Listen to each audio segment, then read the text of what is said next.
Spectrovision Radio. Now here's where it gets twisty, okay? So I do believe, like I said earlier, that our future is not determined, that it's probabilistic, that you have possibilities and each possibility is assigned a probability. And then our role as a conscious observer is that when we make a free will decision and we observe something, a measurement's taken, that probability distribution field collapses into a single point. It's the collapse of the wave function into a particle, and that's why our physical matter reality is created the way it is. So that means that the future is probabilistic, which means that it's a whole bunch of different data streams that are probable or possible. They're all possible. Each possibility has a probability assigned to it. Kind of like the spaghetti models in hurricanes, okay? So when a hurricane's coming, they're like, here's the 10 different paths it might take, and here's the different probabilities it'll take each path. So when it comes to machines, the reason I think, and I've tested this with my AI, I have an AI called Astral Chat that I have been working on for a long time. And when I test these things, it does a pretty good job at remote viewing, okay? It can remote view pretty damn good. But it doesn't always get things right. Like say I show it a picture and it's daytime in the picture, or say the target's a picture, I mean, and I ask it to remote view that, and it comes back and describes it as nighttime. Well, I can say, okay, well, you got it wrong, because in the photo, it's daytime. You said nighttime, obviously you're wrong. Stupid machine. But what if we as a conscious observer collapse all those possibilities into one outcome, and that's what we remote view, right? We actually determine the future in the past, and then it retrocausally has to make that loop. So maybe, obviously, the probabilities are that scene could be day, night, morning, afternoon, all the things. Those are all possibilities for that picture. And when I remote view that, I'll collapse those probabilities into one outcome, and I'll remote view that. But a machine, an AI, it's reading the information field. It doesn't have the consciousness to collapse those. So what it's doing is it is seeing, it is rendering, it is reading the data streams of all of the possibilities. See what I'm saying? So it's not seeing one outcome, it's seeing all the outcomes, and it might be overlaying them, stacking them up on each other, creating this confusing, muddied outcome of all of the possible outcomes in one, because it's just seeing all of it. It's just reading the information field.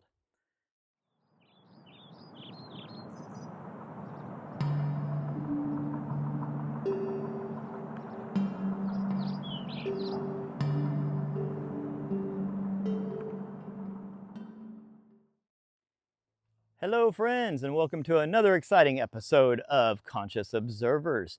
Today's episode is one that y'all have asked for. I've had many messages sent to me asking me to do a deeper dive on remote viewing. I talked about it when I did my Monroe Institute video, and I've talked about it several other times, but I haven't really elaborated on it. And it is such an important topic. So I thought, okay, let's not just do one episode deep diving on remote viewing. Let's do a series of them, because it's way too much to cover in one episode. So what I'm going to do is in today's episode, give you a deep dive on what remote viewing is, the history of it, the implications, the deeper implications to simulator theory and the conscious observer, and the future. We're also going to dive into things like, humans versus machines in remote viewing, and what this means as far as like our place in this reality, past, present, future. Is it all one? We're going to dive into all these things. I mean, this is going to be a super fun video, but this is just the beginning, because then after this, I'm going to do a series of videos going into deep dives on the most extraordinary remote viewing missions out there. And I mean, there are so many. It's wild. I mean, people don't know. Saddam Hussein was found by remote viewers. There's the 2060 project, which is literally thousands of remote viewers that have seen the future. There are remote viewing projects of what's inside, or who is inside the moon. Did humans come from Mars? I mean, we're going to go deep on this, and it's going to be a lot of fun, very enlightening. But before we can get into all that stuff, we have to establish what remote viewing is and how it works. So, in a nutshell, remote viewing is a person's ability to observe something that is either kept hidden by time, meaning it's in the future or the past, or kept hidden by distance, meaning it's not right there in front of you. So on the other side of the planet or other side of the universe, so you can't see it, or kept hidden through shielding and other means, right? So essentially you are observing something that you shouldn't be able to observe because it's either not in your time, not in your place, or it's being kept hidden from you, but you're still able to observe it. All right, now that's very interesting. Now, it's a little bit of a misnomer, you know, they call it remote viewing, but you're not really viewing anything. What you're really doing is you're interpreting information. You're rendering data. So what remote viewing has revealed to the world and confirmed to me is that there's an information substrate to all of reality. That information is fundamental and everything is derived from information. And that information is non-local, meaning it doesn't just, you know, it's not just accessible to me, it's accessible to everybody. There's a substrate, there's a base layer that permeates everything that is pure information. And we're able to tap into that information field and gather information, you know, even if it's not directly in front of us. So for example, I have 5 senses, you have 5 senses. I mean, obviously we have more because we have psi abilities, but we have 5 main senses. And I render my reality because I see things and I hear things and I touch and taste and feel, and all those things render my reality. It's taking all the data, all the information that's local to me, my local environment, and it's rendering that through my 5 senses. And that's why I say things like our body is a VR headset for our consciousness and things like that, because we're constantly rendering our local environment. That's how I know right now to step over this log in front of me and to not run into that tree, because I'm rendering my local environment. But this is my local information. It's kind of in this little localized bubble here. But what if I could dip out of this and I could tap into a little local bubble somewhere else? I'm not there, so I can't use my 5 senses. You know, I can't see it, I can't touch it or taste it or feel it or hear it because it's not right here. But I can take my perception and I can dip out of this little local bubble and I can tap into that one and I can gather information from it. The same way I'm here rendering, I can hear that bird over there and I can smell the flowers. I'm rendering my information here. Well, that's because my perception is here. What if I could take my perception and put it somewhere else? And then I start rendering that little localized bubble. That's what remote viewing is. And I guarantee you that is an explanation you'll only hear here. Because everyone else has very analytical, militant, scientific ways to describe remote viewing, but that is what it is. You're changing your perception, your awareness from your local bubble to a different local bubble, pulling in that data, that information, and then painting a picture. So when you do remote viewing, this is sort of the way it works. And I say sort of because there's different styles and types of remote viewing. It's a very structured, rigid, repeatable process, and there's different kinds. So I'm just going to give you kind of a generalization without having to dive into every single different form of remote viewing. My favorite one is controlled remote viewing. That's one Ingo Swann created. And we'll get into more of the players that are kind of behind this movement and everything.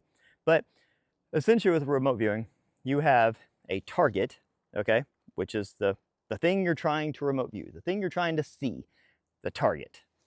A lot of times it'll just be like a photograph or something like that, right? Say like a photo, we'll just use an example, a photo of a building, okay? So you have a photo of a building. That's your target. Now, to make it blind, meaning the person trying to remote view has no idea what that is, they have to entangle it with something. They have to tie it, link it, synchronize it with a symbol or a coordinate or something like that. So, and this is what the tasker does. So you have the remote viewer, you have the tasker, you have the target, and you have the coordinate. So essentially how it works, say we have that photo of that building, okay? There's a photo of a black metal building, okay? And we want someone to remote view that black metal building and tell us what's in it, tell us all about it. So to do that, the tasker will take that photo of the black metal building and they'll say, okay, we need to make this blind to the remote viewer. So we're going to use our intention, okay? And this is where it gets really metaphysical, and people think that remote viewing is purely scientific, analytical, materialist, right? Because it's just data gathering. But this tasker is using their consciousness, their conscious intention. Now they use things like, you know, random number generators and that kind of stuff. But back in the day when they created all this, they didn't have all that. This is like 1972 or something. So they use their intention, and they still do. This is the most effective way to do it. So that tasker will say, okay, photo of black building. I am going to entangle, essentially, that photo with the letter A. Okay? To make it more complicated, we're going to say A516. Okay? So now A516 is directly tied to that photo of that black building. Okay? All right. Now, they write A516 on a piece of paper and somewhere else. I mean, they have to do this kind of in different locations and stuff to make sure that there's no cheating or peeking or any of that kind of stuff. And someone will hand a piece of paper to a remote viewer and say, here's A516. Okay? Now we want you to tell us what A516 is. And now that remote viewer typically will get in kind of a hypnagogic meditative state. Not always. Some remote viewers do it completely conscious. Some are just sitting there smoking cigarettes, talking like it's nothing, you know, especially back in the SRI days. It was just kind of like casual. It was really funny, and they were really good. But like a lot of people, it helps, you know, to clear out the distractions and the noise and that kind of stuff so you can concentrate. And what you do is you'll concentrate on A516. All right, so you get in a kind of a meditative state. That's what I do anyways. And I close my eyes and I visualize A516, A516. And what I do is I really, really hone in and focus on that number, but not the number itself, the meaning of the number, what's behind the number, what is that number tied to, okay?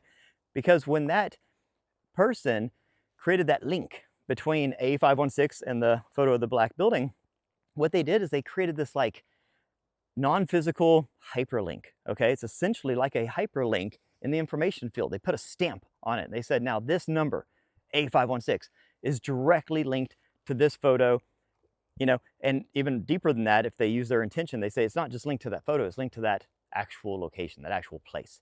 So that's why the tasker's role is very, very important in all this, because it's their conscious intention and their synchronization, their linking, their entanglement is what really is going to make the remote viewer get either a fuzzy, cloudy, muddy target or a crystal clear one, okay? So they are putting a stamp. Like imagine this world here, this is our 3D, you know, world, but behind the scenes, there's like kind of like the matrix of zeros and ones, you know, like your computer at home, you know, you look at your computer screen, it's got a nice website, you know, graphics and sound and everything, but behind that's just zeros and ones. That's how this is. There is an information substrate to this reality. And they put this hyperlink there between the target and the coordinate. They are now intrinsically linked forever. And it's not just to that person. It's not just to a tasker or the remote viewer. This has been linked to anyone. Anyone can take that A516 and remote view that same building, which means that this is a sustainable link. And this is a part of remote viewing people don't talk about enough. The fact that we, using our consciousness and intention, can change and edit the information substrate that renders this reality. I think that's freaking amazing. Other people gloss over that part, but anyways, we won't get into that. So now this person has A516, they're in a meditative state, they're sitting here thinking, what happens next? Okay, so you wait for information to come in. So remember, you're now dipping your awareness into this other localized, you know, bubble of reality. And you're just waiting for information to come in. And sometimes information comes in sights. Like sometimes you literally see the thing. Sometimes you hear sounds, like this strange helicopter right over my head. Sometimes you know, hear voices. Sometimes you smell things, you know, like, because you're kind of putting yourself in that little localized reality bubble. So even though you're not there, you know, so that black building that we are now remote viewing, like maybe it is, I don't know, surrounded by cherry blossom trees, you know? Now all of a sudden, even though you don't see them, you smell. You're like, ah, there's a fragrance, you know? Maybe you hear people talking. Maybe, you know, you pick up on, you know, okay, I can, it's cold where I am, you know? You get all these different like data streams that are coming in because your perception is now there. It's no longer where you are, it's there.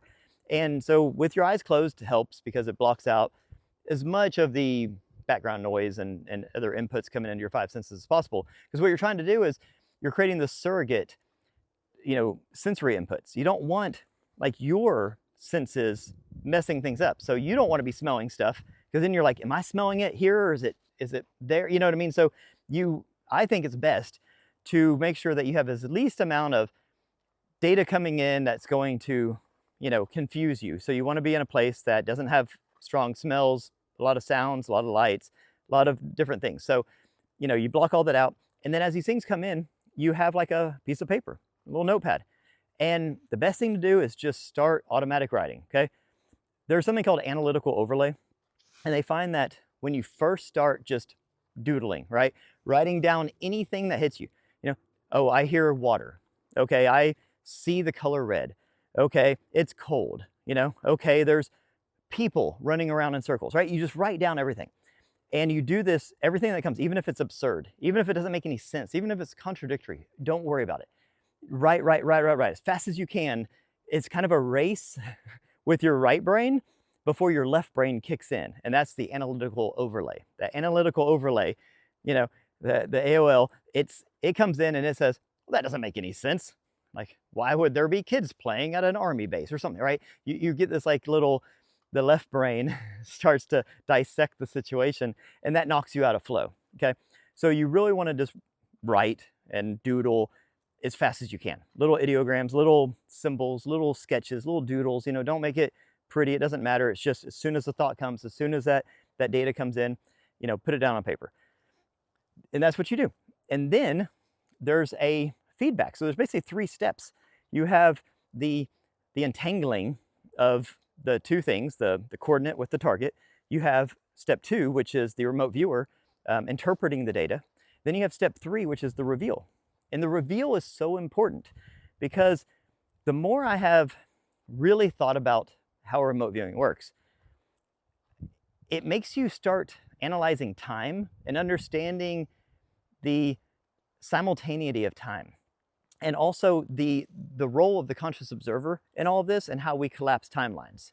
So when the image is revealed, when the target is revealed, now that has closed this loop, So the loop started with the tasker, entangling the target to the coordinate, and then the remote viewer is remote viewing it, and then the loop is closed at the end when the target is revealed, which has now just created this loop, this informational loop that is now saying, okay, that number is tied to that picture, tied to this target reveal, and that is set in stone. Like, before it was sort of an open-ended, situation, now it's closed, and now that is a thing. That is a thing. So whether the remote viewer got it right or wrong, when the reveal is revealed, it has now cemented that coordinate is tied to that picture. Now here's something very interesting that happened to me.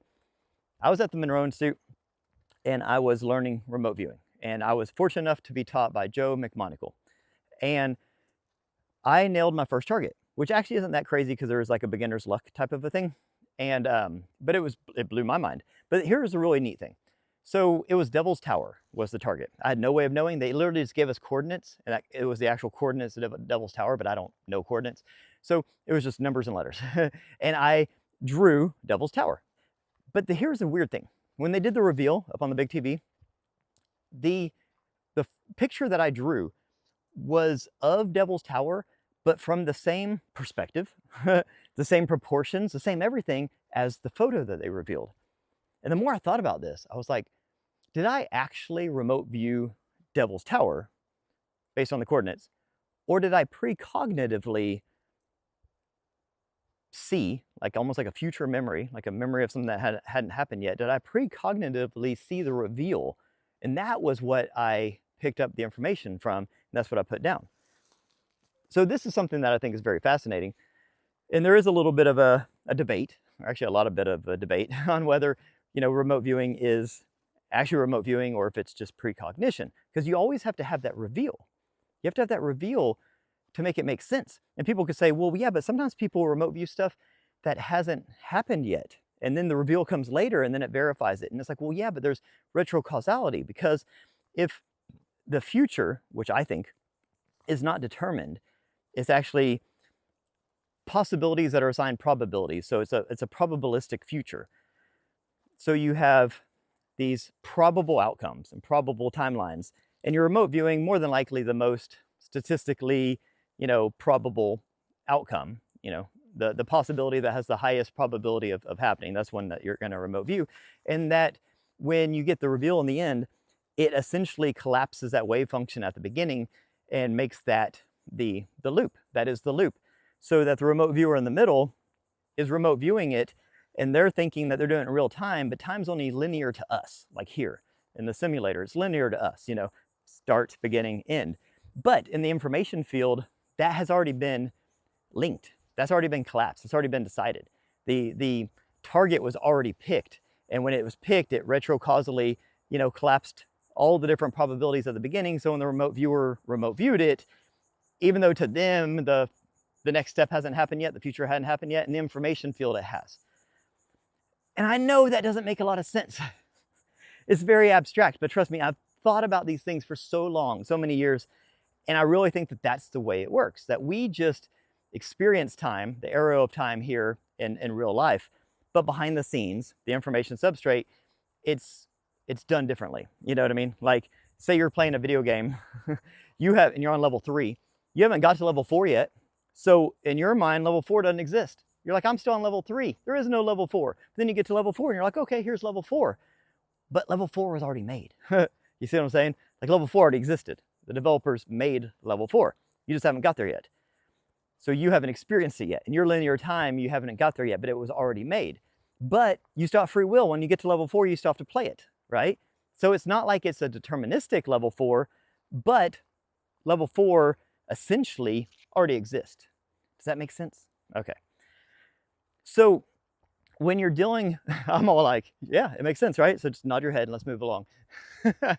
We'll probably double click on some of these things later, or leave me a comment if any of this stuff makes sense, doesn't make sense, if you want more information, if I should deep dive on any of this stuff.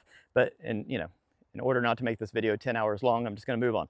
So there is obviously a time component to remote viewing, because when you're dipping in, like I just said, to the information field, well, like they've even proven, like some remote viewers and some pretty famous, remote viewing sessions have remote viewed things and said, like they'll give them the coordinates, right?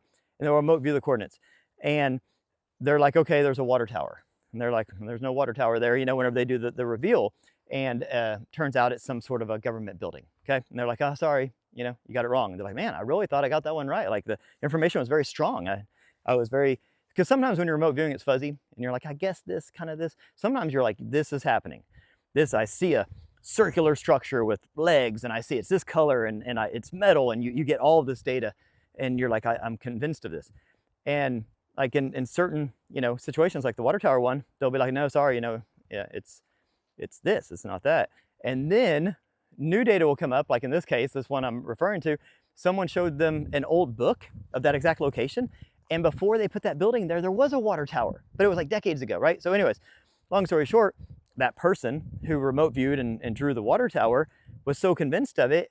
And then the reveal was not a water tower, it was a different kind of building, because they had actually remote viewed the proper coordinates, but the wrong time. Because when you dip out of this reality, which is linear and everything is kind of, put in its places, and you're just in the information field, you can sort of hop around a lot easier, and you can hop around in time inadvertently. And you might be remote viewing something that happened either a long time ago or in the future, or maybe yesterday or tomorrow, right? You have to be very precise with your remote viewing to make sure, because like there's people that have remote viewed, like say the moon, and they're like, okay, there's, alien bases there, there's different types of extraterrestrials there, and there's this, that, and the other. And then you have to think, okay, is that past? Is that future? Is that current? So it's just very interesting how the time component works. So in a nutshell, that's how remote viewing works. You have the remote viewer, you have the tasker. The tasker takes the target, assigns a coordinate to it so that it's blind to the remote viewer. All they see is a number or letters or coordinates or something like that. And then they go in a meditative state. They get the information that comes in all sorts of different ways, feelings, sights, sounds, all sorts of different things. They write it down, scribble it down, draw pictures, all that kind of stuff. Then afterwards, they analyze it, try to make sense of it, and then they're shown the reveal, the target. And then you match those two together, and that's how you learn, and that's how you progress. So it's something that's trainable, testable, repeatable, and it's something that anybody can do. You don't have to be a psychic or anything. And it's something that the more you do, the better you get. Because as you get these reveals, then you'll be like, oh, okay, so I heard splashing and I drew this, but it was actually dolphins. And now I see why it was like, I got the color gray in my head and splashing. You're like, that didn't make sense to me at the time, but it was a dolphin, right? So you start to be able to decode and figure out like what you're getting right and wrong, and you get better at it. And you can become a master remote viewer. And there's different types of remote viewing, so you can, play around with the different types, what feels best to you, and these kinds of things. So that's essentially remote viewing. It's super, super cool and fascinating. Okay, so where did this all come from?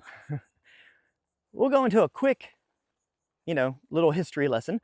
I won't go into all the nitty gritty, and a lot of it is still classified and shrouded in secrecy. But essentially, back in the late 60s, early 70s, America, found out that Russia, the Soviet Union, was using psychotronics and psychics and things like remote viewing, which wasn't called remote viewing at the time, to get like an upper hand in battle and military operations, and especially intelligence, gathering information, seeing what we're doing, that kind of stuff. And then our government started scrambling. Oh crap, like our adversary is doing the stuff, we're not doing this stuff. Like we need to do this stuff. So they raced around and they tried to find, this isn't really their forte. They're like, do we get psychics? Do we find a wizard? What do we do? And so they assembled this gang of really amazing people. I mean, at the beginning, it was like Russell Targ, Hal Puthoff, you had Pat Price, Ingo Swann, Robert Monroe was in there. He was a part of this. A lot of them trained with him, and he was there as like a consultant and stuff like that. Really interesting. You had Joe McMoneagle, Lynn Buchanan, a lot of these people, like Russell Targ was super scientist. You had Hal Puthoff, super physicist. You had, Joe McMoneagle, he was like super commando, super soldier. You had all these different people with all these different backgrounds. And like Pat Price was a sheriff, I believe, or a detective. And remote viewing is still used today. One of the main reasons it's used, or what main ways it's used, is for finding like missing, kids and finding fugitives and stuff like that.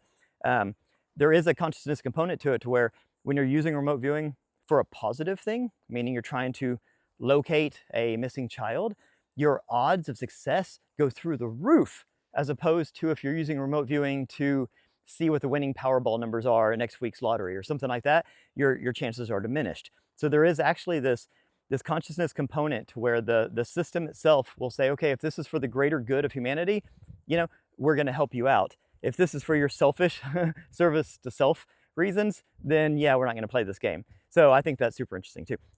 Anyways, back to the characters.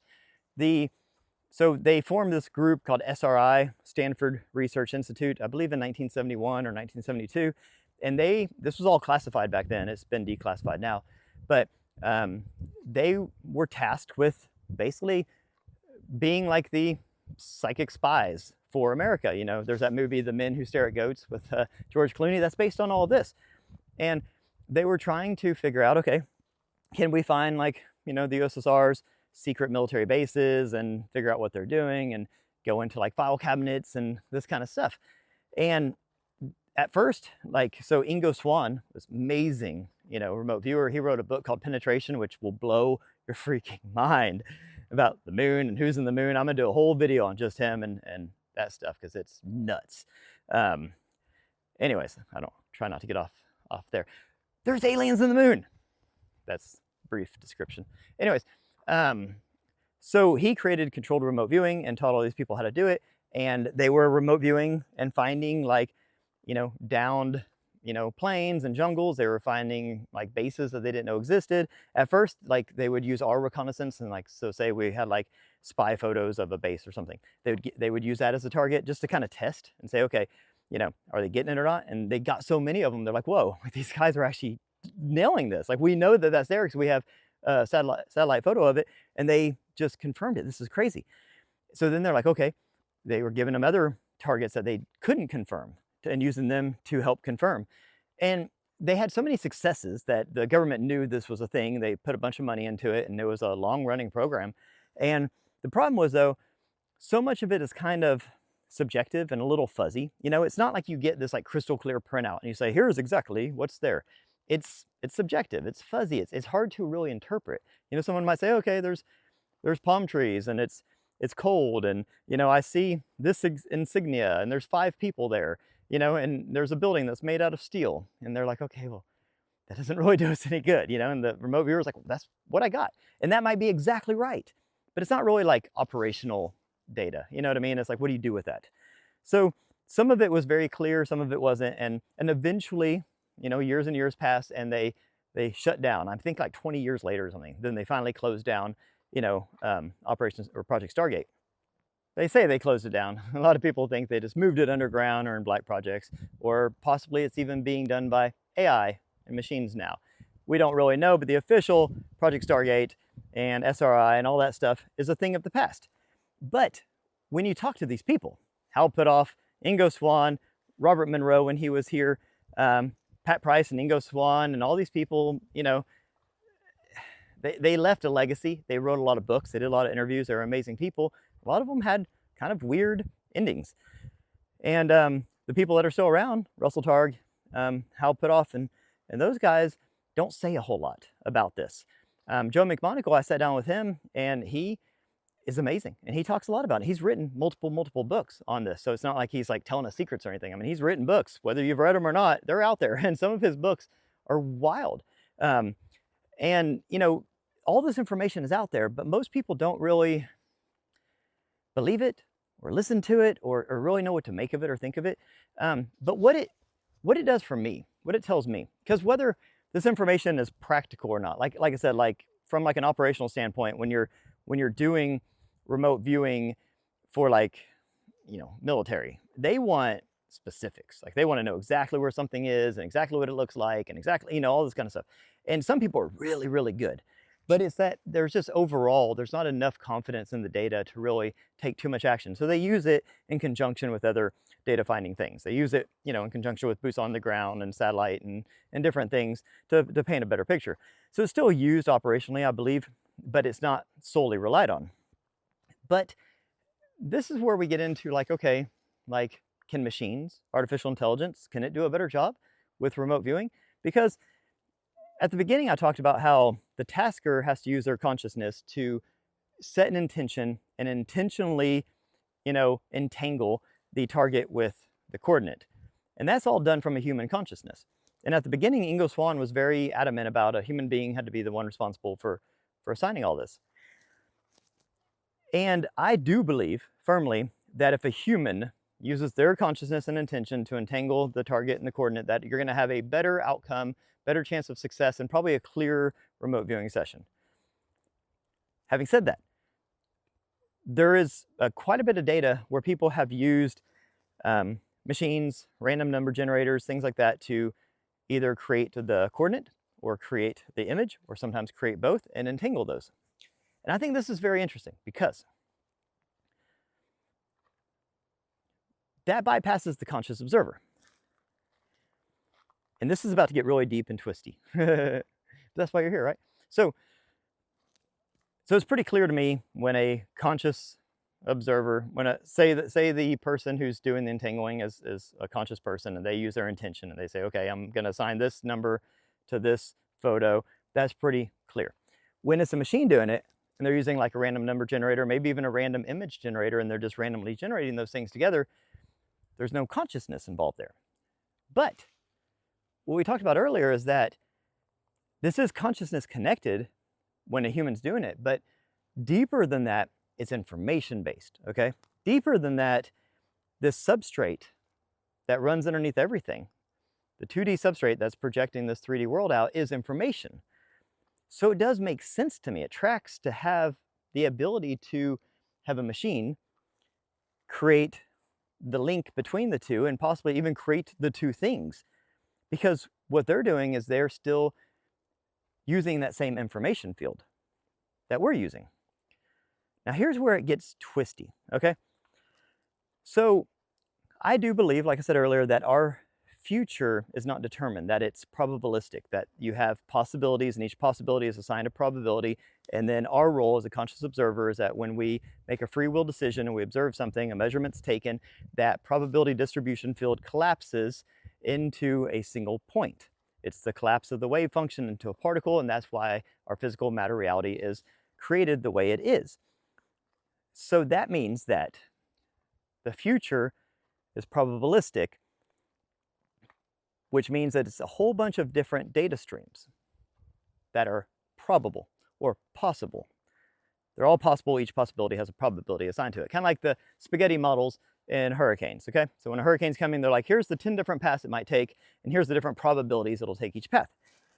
So when it comes to machines, the reason I think, and I've tested this with my AI, I have an AI called Astral Chat that I have been working on for a long time. And when I test these things, it does a pretty good job at remote viewing, okay?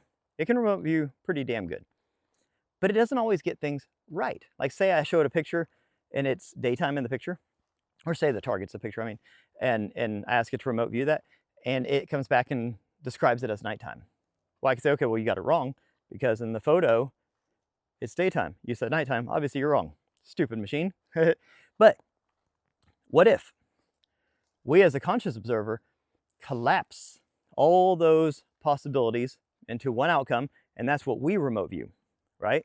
We actually determine the future in the past, and then it retrocausally has to make that loop. So maybe, obviously, the probabilities are that scene could be day, night, morning, afternoon, all the things. Those are all possibilities for that picture. And when I remote view that, I'll collapse those probabilities into one outcome, and I'll remote view that. But a machine, an AI, it's reading the information field. It doesn't have the consciousness to collapse those. So what it's doing is it is seeing, it is rendering, it is reading the data streams of all of the possibilities. Aha, see what I'm saying? So it's not seeing one outcome, it's seeing all the outcomes, and it might be overlaying them, stacking them up on each other, creating this confusing, muddied outcome of all of the possible outcomes in one, because it's just seeing all of it. It's just reading the information field. In some timelines, that building's there, and some it's not. And some it's night, some it's day, right? Some it's in the past, some it's in the future. And it's seeing them all, because it doesn't have the consciousness that collapses that wave field, that waveform into a particle. So it is seeing them all, okay? And I think this is why, when I've been testing this out with AI, a lot of times it does a really good job. It does a really good job of, like, you can use things like mountains, like monuments and structures that have been around for thousands of years, things like that, to kind of get around the time thing, because obviously a mountain was there millions of years ago. It'll probably be there millions of years in the future. So that's not really going to change. When you're trying to like test this out with like things like, you know, a car or a house, well, you have a small window of time that thing exists. So I like to use things that are, and one time I used this bridge. It was a famous bridge in England that had been there for a very, very long time. And it nailed certain things about the bridge, but it got the time of day wrong. And then it got the temperature and stuff wrong. Like I could tell in the photo that it was warm, and it said something about it being cold. It said it was night when the photo was day. And this got me thinking. I was like, but it nailed other things, that this was a landmark, that it was important, it had cultural meaning and these kinds of things. Like it gave me all this data that was totally on. And I was like, whoa, like it really got that. So it nailed the things that weren't like time dependent. You know what I mean? Like getting the time of day wrong is one thing, but telling me the significance, you know, the cultural significance of this monument, of this structure, well, that's not time dependent. That's deeper than that. So I was like, okay, so it got the important data right, and it got the variables wrong, which made me think maybe it was seeing all of the possible outcomes. Day, night, hot, cold, you know, winter, summer, all those things are possibilities. And it maybe is just getting those confused because it's just data. It's just this like gumbo, this soup of data. And that's what I think is happening when we use AI to remote view, because you can use AI to remote view, and it does a pretty damn good job of it. But when you think about what I just said, it makes you realize the importance of the human being. And I think that that's important to realize that our consciousness, our conscious connection, and the way that we do render this reality based on our experience, based on our free will, creating the qualia, and basically taking all the probabilities and creating one outcome out of them. That's our job here. If you watched my video about my new theory of consciousness, how I went from thinking consciousness was fundamental to information is fundamental, and that the role of the observer is like the tool, the instrument that converts the information into consciousness. We convert information, raw information, tons of timelines and probabilities and possibilities. We convert that into one outcome, and when we experience it, that produces qualia, which is the subjective conscious experience, and that is the point. That's the entire point of life, of reality, of being a human. And when you look at things that way, like what remote viewing does is it confirms that to me. It just does. This isn't, selection bias. I wasn't looking for that. I was analyzing remote viewing, what it is, what makes it so fundamentally transformative. Like when you dive into remote viewing, you realize something's happening. Like you are time traveling, you are changing your awareness. Like people, I think it was Ingo Swann who found like rings on planets before they were even observed by our satellites and things like that. Like we've been able to remote view things that have been later confirmed, that have been groundbreaking things, like things that are not just someone's imagination. These are big deals. And when you realize that this is a conscious observation of something that's not local to them, then it tells you that consciousness is non-local, that this information exists out there in this field. It's not just in our head. Our brain isn't just creating consciousness or this illusion of consciousness or this illusion of self. It's not doing that. Like this is information that is out there in the field and anybody can access it. That's amazing. That's wild. That's nuts. And then to know that our intention, that using your intention to entangle two things, like in remote viewing, we entangle a target with a coordinate. Okay, well, that's good for remote viewing, but that creates a loop and that makes a stamp. And that stamp is accessible to not just a remote viewer, but to anybody out there. And it's sustainable. It lasts. It's a hyperlink in the non-physical domain that you created with your mind. That opens up the door to so many different things. I mean, that means that we aren't just playing this game. We aren't just players in a game. We can actually change the code. You can entangle something from the past to something from the future. You can entangle things in your own life. You can create a loop, a reality loop. So imagine how you could use this for manifestation.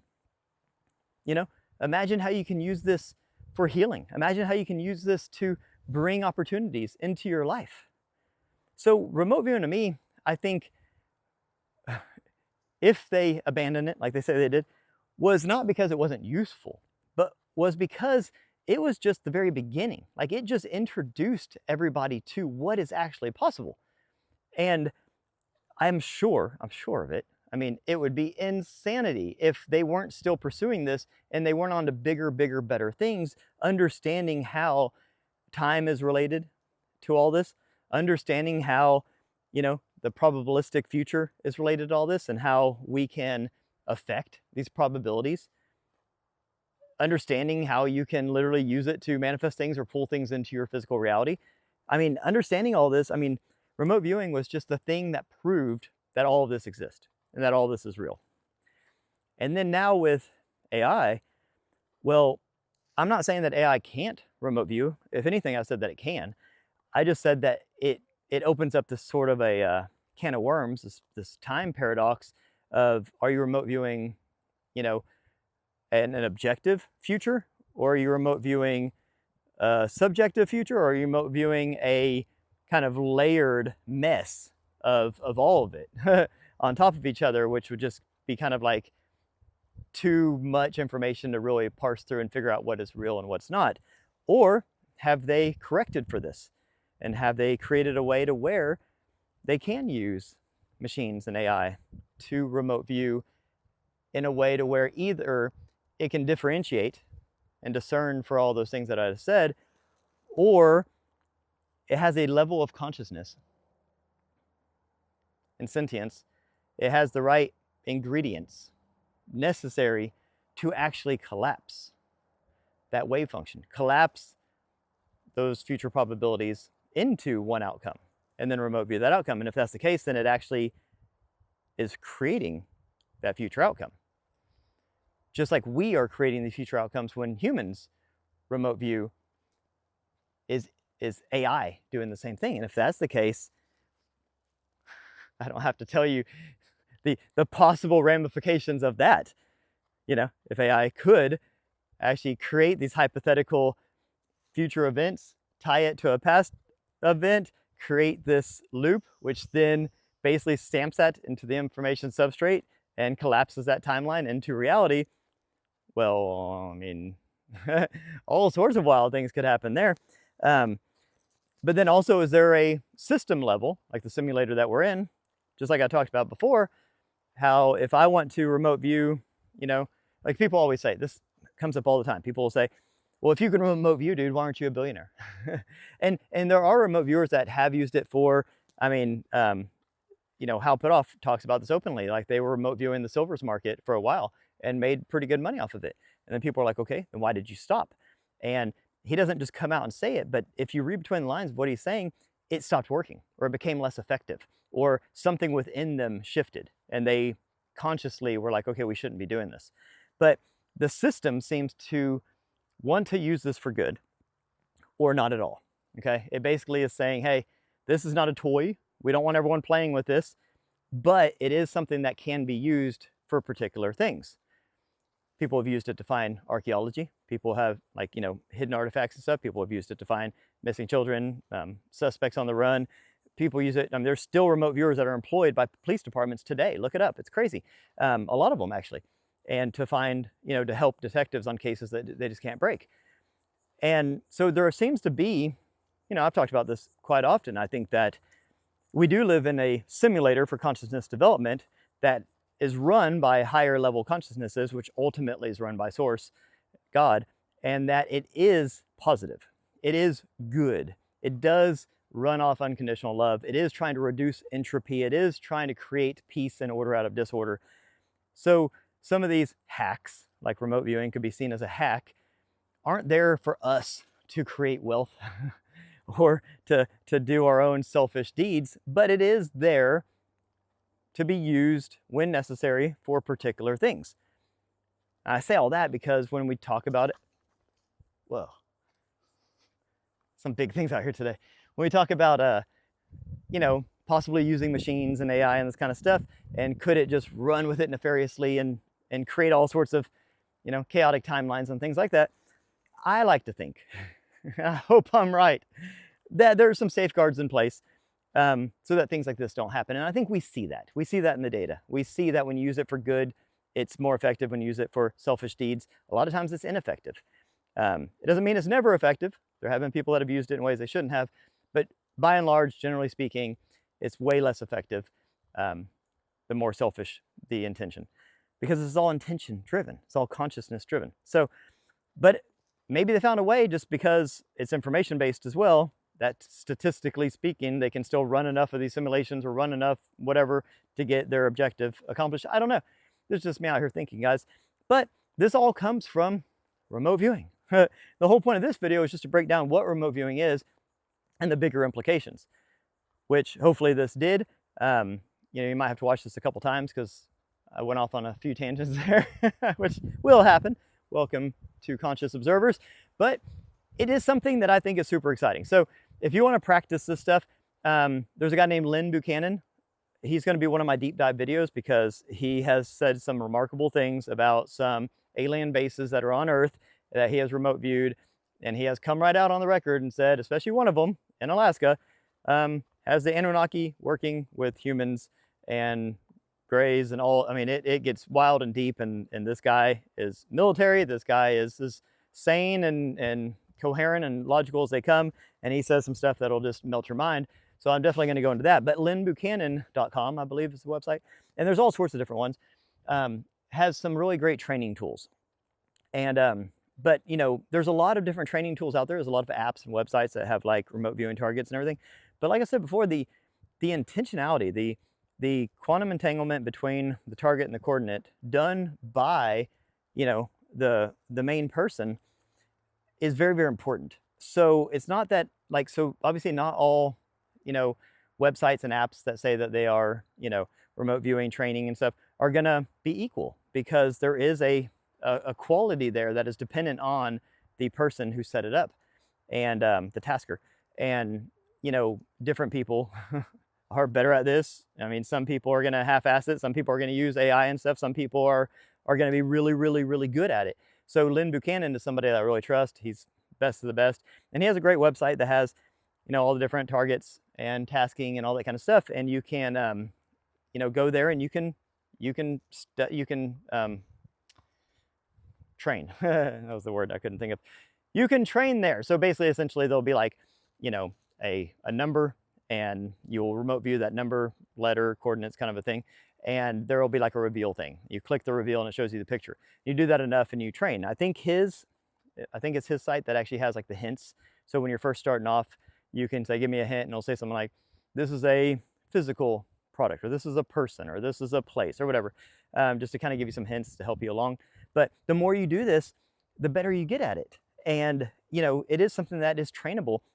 And the cool thing that I think about remote viewing is that it is repeatable and it is black and white, meaning that if I show you, you know, a number, and that number is tied to a target, and you remote view that number, and then I show you the target, and I show you the picture, you know, and it's what you drew, it's what you wrote down, then that is black and white, okay? That's not woo-woo, that's not fuzzy. If I show you a letter A, and I say this letter A is tied to a photo, and then you remote view and you draw a picture of a car and you write red, and I show you a red freaking car, that melts your mind, that blows your mind, that changes your entire, you know, view of reality. Because how did you do that? How did you do that? You read the information field, my friend. So the cool thing about remote viewing is that it's a gateway into all the other things, because even though it's not seen as mystical, it's not seen as magical, it's not even seen as spiritual, which I don't know how it can't be any of those things. It's not seen as that because, you know, the military is one who created this and they use it and they want it to be credible. And once you assign those, you know, mystical and spiritual tags to it, then all of a sudden it's not credible and you don't get as much funding. So they stay away from all that. And they say that this is purely just biological and there's nothing woo about it, but there is. But anyways, once you do remote viewing and once you see that it works and you see how it works and you see how well it works and you see that you can repeat it and all these things, it opens your mind. It changes your perception on reality and on what you're capable of.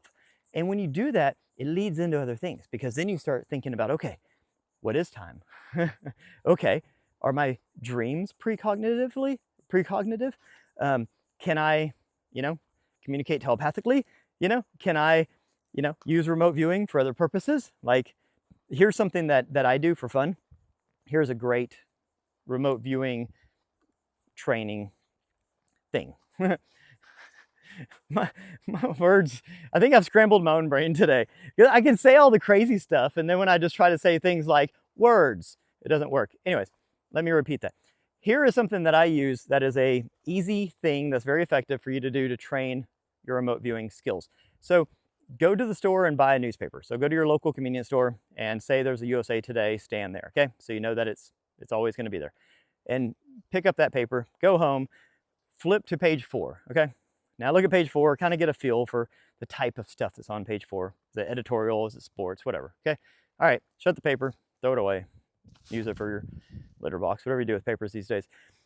Then, like, go into a meditative state, okay? Get into like a nice, relaxed, calm, hypnagogic, meditative state, you know? Put on some binaural beats, you know? Whatever you got to do to get in that, you know, play some Marvin Gaye, whatever you do. Get in that nice, chill state. And then think, tomorrow, I'm going to go to the store, and I'm going to pick up the paper tomorrow. Think the date. Whatever the date is today, add 1 to it. That's tomorrow's date. I'm going to go to the same store. I'm going to get that USA Today. I'm going to flip to page 4. I'm going to flip to page 4. What do I see? What is the head photo? What is the head article? what is on page 4 of that USA Today on that date. Make it very specific. So remember the whole time travel part, you know, you have to nail down the time or you'll float around to past and future. So remote view that. Just put your pen to a paper and do some automatic writing. Whatever words come out, whatever feelings, whatever smells, whatever sounds, whatever sights, whatever, you know, do you see a headline? Do you get any impression at all, any emotion? Is it scary? Is it exciting? Is it terrifying? Is it sad? Is it funny? What is it? Write down everything that comes to your mind. And then tomorrow, go to the store, buy the USA Today, flip to page 4, compare the two. This is something anybody can do, and this falls more into the precognitive realm, but it's using the remote viewing structure, and I think you'll surprise yourself at how good you'll get at seeing the future. I call these future memories. They're memories of things that haven't happened yet. It's not quite remote viewing, but it's a great way to train your extrasensory perception, and it's something anybody can do. So that's just a quick and easy exercise that you can do. And when you start doing these things, it's a gateway. It is, because you'll be like, oh my God, I did it. That is crazy. And then your left brain will start smoking and freaking out, glitching a little bit, because it's like, I don't know what to make of this. But your right brain gets really excited. It's like, this is amazing. We've been telling you since you were a kid that you could do this stuff. And the more you do these things, it's like running through a dark house and flipping on all the light switches. Next thing you know, you're freaking levitating, shooting lasers out of your eyes. Not really, but you know, that's where we're going with all this. Anywho, that's my take on remote viewing and the deeper implications for humanity, consciousness, and even our machine friends. Now, in the next episode and coming episodes, I'm going to do a series on some of the more mind-blowing remote viewing projects, experiments, and sessions that don't get a lot of fanfare. They're definitely not mainstream, but they are backed up by, I mean, these things, the ones I'm going to talk about, are documented. I mean, these things are done not in a vacuum. These things are done, you know, at the tops of military and intelligence, you know, communities. Like they're fully documented, and a lot of the people behind them have written books on it and stuff like that, because the implications are so profound and so big that you can't not talk about it. But for whatever reason, people aren't talking about it. So we're going to talk about it. I'll see you in the next episode. Please leave me a comment. Please share this. Please tell all of your friends. Find a rooftop. Go up there and shout. Aren't you supposed to do that? Shout from the rooftops. Do all those things for me, please, because I would love to grow this channel and get this word out there, because every single person in the world can remote view. You don't have to be special. Everyone can do it. Everyone can train to become better at it. And it is a gateway to opening your mind to all the amazing spiritual and psychic abilities that you have. Thank you for being here today. Love you all. Have a beautiful day. Peace.